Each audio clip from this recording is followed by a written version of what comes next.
Good evening and welcome to a new school year. I'm Medford's Curriculum Director, Laura Lundy. Tonight we will be updating you on the many referendum projects that have been completed throughout the Medford District in the past year. It's been busy for Medford's Buildings and Grounds Supervisor Dave Makowski, who has overseen the majority of the renovations. There was a few trying times, but overall the projects I think are a great success. A lot of hard work on a lot of people's part. I mean extra hours on everybody's part, but it turned out really nice. One of the biggest changes the community can see is the addition of a parking lot and bus lane at the middle school. This change separates the bus and parent traffic at the beginning and the middle of the day, and according to middle school principal Al Leonard, has helped to keep our kids safe. What we've done is we've separated the car traffic and the bus traffic because, as you can see down here behind me in back of the school, this is our new bus traffic lane, and we don't allow any of the car traffic back here. As you can see right here, do not enter. There's only buses, and it's one way. The buses come this way and they exit out onto 7th Street and then to 64. And then the car traffic is down here in the front of the school, and that's in the circle driveway. So when the cars turn left into the front of the school and the buses turn left out of the back of the school, those two traffic patterns don't cross. One of the concerns with the changes was there would be a larger wait for the bus drivers as they turned onto Highway 64. So far, according to the drivers I talked to, this hasn't been a problem. You wait to get out onto 64 and It depends. Usually you can get out in about a minute or two. So far it's okay. So far. And the amount of time it takes for the buses to exit the school and get on to 64 is actually less. We were hopeful, but we didn't know, but so far that's the way it's been. Another noticeable change in the district is the newly renovated pool at the Medford High School. Recently, the public was invited to an open house following a home swim meet to see all of the renovations. Betsy Behrens, the high school girl swim coach, says the updates are awesome. I swam here long ago. We've been in this pool. We coached in this old one for 2 years, and it's so nice to have it redone. It's brighter, it's quieter, it's still hot, hasn't changed, but it's great. The pool deck, the girls aren't getting cut on it. The diving blocks are great. You can't say enough good things about it.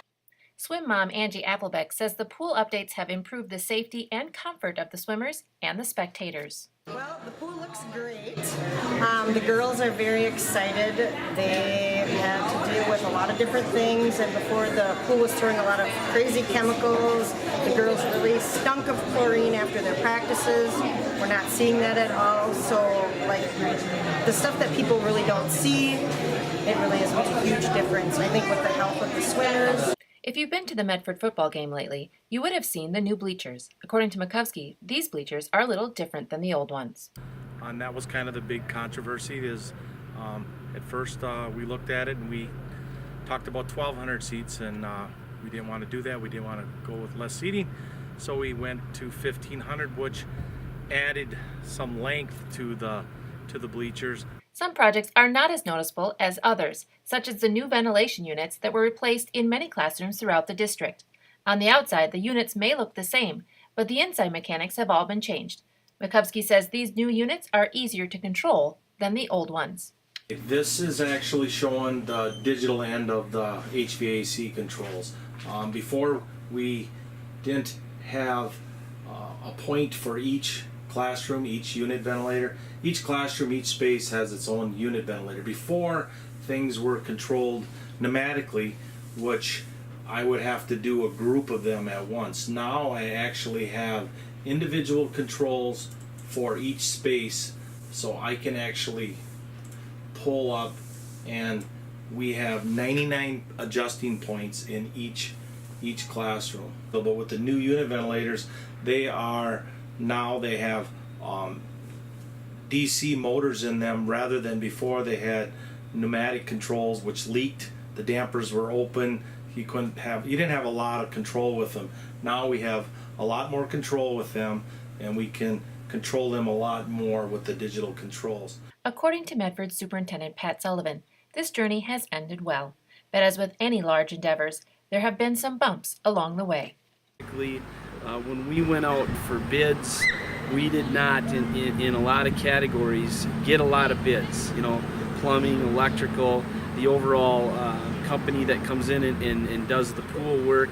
And that's because of the times. There's a lot of work available out there for contractors all over the state.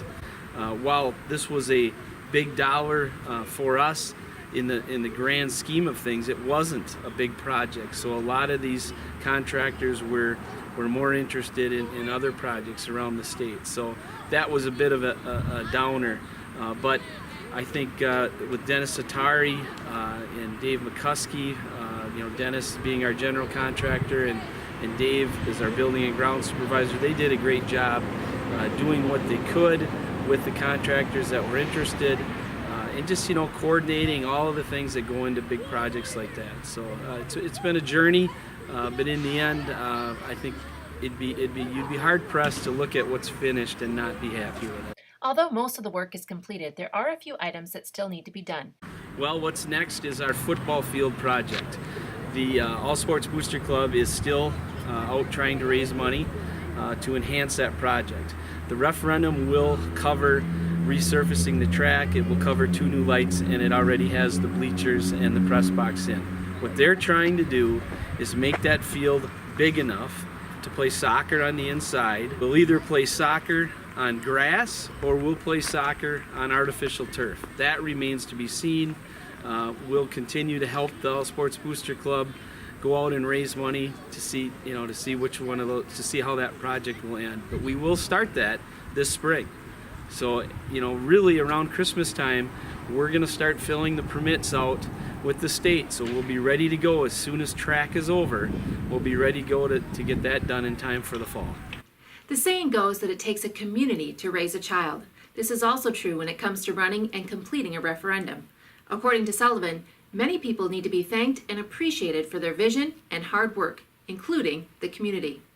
Well, I'd like to thank the community and encourage all community members, all taxpayers, to ask questions, to go and see these things.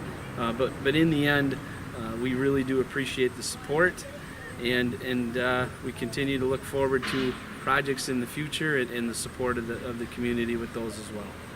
For Curriculum Connection, I'm Laura Lundy.